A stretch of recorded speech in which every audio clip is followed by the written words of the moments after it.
International lab facility. Student-led startups. Great academic exposure. KL, deemed to be university. మనతో పాటు Congress party working president ఉన్న మస్తాన్ వాళ్ళు ఉన్నారు. ఆయనతో మాట్లాడదాం. సార్, షర్మిల ఆంధ్రప్రదేశ్కి రాబోతున్నారు. రాష్ట్ర పీసీ అధ్యక్షులుగా నిన్న బాధ్యతలు అధిష్టానం అప్పచెప్పిన పరిస్థితి ఎలా ఉండబోతుంది? షర్మిల అడుగుపెట్టిన తర్వాత ఆంధ్రప్రదేశ్లో కాంగ్రెస్ పరిస్థితి ఎలా ఉండబోతుంది?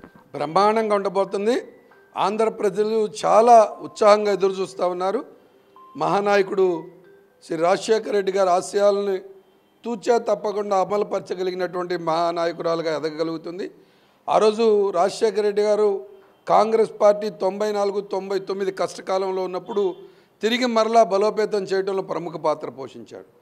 ఆయన కూడా కష్టకాలంలో ఉన్నప్పుడే కాంగ్రెస్ పార్టీ పదవి బాధ్యతలు స్వీకరించారు.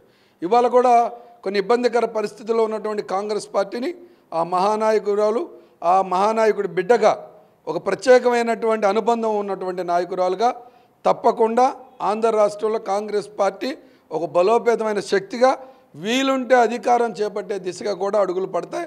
గడిచిన 10 సంవత్సరాల్లో తెలుగుదేశం ప్రభుత్వాన్ని చూశారు, ఇవాళ జగన్ ప్రభుత్వాన్ని చూశారు. ఈ 2 ప్రభుత్వాలు కూడా ఈ రాష్ట్రాన్ని 20 సంవత్సరాలు వెనక్కి తీసుకెళ్లారు. నరేంద్ర మోడీకి ఒడిగలు చేయడానికి తప్ప రాష్ట్ర ప్రజల యొక్క అవసరాలకి ఎరగకుండా ఈ రాష్ట్ర ప్రజల యొక్క గౌరవాన్ని తాకట్టు పెట్టారు.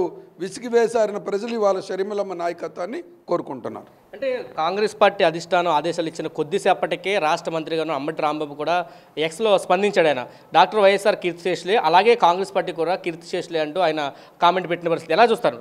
అంటే దౌర్భాగ్యం ఏంటంటే కాంగ్రెస్ అంటే కాంగ్రెస్ పెట్టిన భిక్ష అంబటి రాంబాబుకి. కాంగ్రెస్ పెట్టిన భిక్ష ద్వారా రాంబాబు ఎవరో సమాజానికి తెలుసు. ఆ పార్టీ నాయకుడు కూడా ఎంపీ పదవి కాంగ్రెస్ పార్టీ భిక్ష. ఆ పదంలోనే ఉంది కాంగ్రెస్. నేను దమ్ము నిజంగా రాంబాబుకి దమ్ము ఉంటే ఛాలెంజ్ చూడుతున్నా, వైఎస్ఆర్ కాంగ్రెస్ యువజన శ్రామిక రైతు సంక్షేమం పార్టీ అని చెప్పుకోమనండి.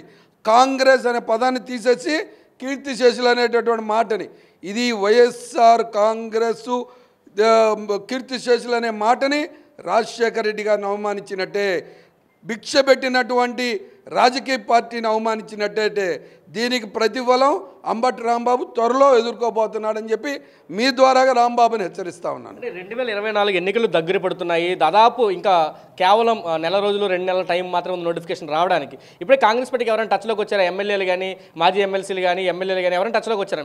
బ్రదర్, ఆల్రెడీ మేము 90 స్థానాల్లో ప్రముఖమైన పోటీలోకి ఉన్నాం. 15 పార్లమెంట్ స్థానాలు, ఇది క్లియర్ రాసుకోమనండి. ఆంధ్ర ప్రజలు రెడీగా ఉన్నారు.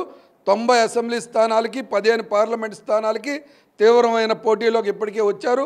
మాకు ఆల్రెడీ ఎగ్జిస్టెన్సీ ఉన్నటువంటి ఎమ్మెల్యేలు 18 మంది నుంచి 20 మంది ఉన్నారు. ఎక్స్ఎమ్మెల్యేలు ఒక 25 మంది ఉన్నారు.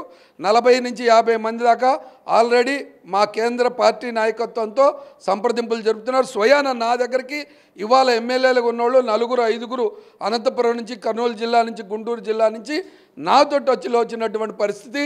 ఇవాళ బట్టలు తడిచినటువంటి ఈ పార్టీ ఇంతకు మించి మాట్లాడలేదు. దమ్ముంటే ప్రజలకు ఏం చేశారు చెప్పమనండి. నరేంద్ర మోడీకి ఎందుకు బానిస బతుకుతున్నారు సమాధానం చెప్పాలి. అంటే జగన్ పూర్తిగా కేంద్రంలో బీజేపీకి సపోర్ట్ ఇస్తున్నారు. అక్కడ వచ్చిన అన్ని బిల్లులకి కూడా జగన్ బేషరతుగానే అక్కడ మద్దతు ఇస్తున్న పరిస్థితి కనిపిస్తుంది. ఇక్కడ షర్మిలాకి వచ్చిన తర్వాత అన్నా చెల్లెల మధ్య వారుగా ఉంటుందని చెప్పి ఒక వ్యాఖ్యానాలు కూడా వస్తున్న పరిస్థితి. ఆ పరిస్థితి ఆంధ్రప్రదేశ్లో ఉంటుందా? మేము అన్నా తమ్ముల వారుగా చూడను. కాంగ్రెస్ పార్టీ నాయకత్వంలో బలోపేతం అవుతుంది. అది కాంగ్రెస్ పార్టీకి సంబంధించిన, కాంగ్రెస్ పార్టీకి వెన్నుపోటు పొడిచి కాంగ్రెస్ ఓటు బ్యాంకుని దొంగిలించినటువంటి పార్టీ జగన్ పార్టీ. ఆ పార్టీతో మాకు పోటీ కాదు. ఎప్పుడైతే మా పార్టీ మహానాయకురాలు, ఆ మహానాయకురాలు కుమార్తె కాంగ్రెస్ పార్టీ బాధ్యతలు స్వీకరించారో తిరిగి వాళ్ళ కాంగ్రెస్ ఓటు బ్యాంక్ మా దగ్గరకు వస్తూ ఉంది. కాలం బ్రహ్మాండమైన సమాధానం చెప్తుంది. 2024లో జగన్మోహన్ రెడ్డి గారి దగ్గర ఉన్న నాయకత్వం మొత్తం కూడా కాంగ్రెస్ పార్టీకి లబలబా అని చెప్పి ఈ నాయకత్వం వైపు రాబోతా ఉన్నారు. ఇప్పుడు షర్మిల ఆంధ్రప్రదేశ్కి ఎప్పుడు రాబోతున్నారు? ఎప్పుడు ఇక్కడ బాధ్యతలు తీసుకోబోతున్నారు? రేపు 18వ తారీఖున వాడి కుమారుడి యొక్క ఎంగేజ్మెంట్ అవుతూనే ఒక రోడ్డు మ్యాప్ రాబోతుంది. ఆ రోడ్డు మ్యాప్ ఈ రాష్ట్ర ప్రజలకు ఒక బంగారు బాట అయిపోతుందని చెప్పి పూర్తిగా నమ్మకం ఉంది. Thank you.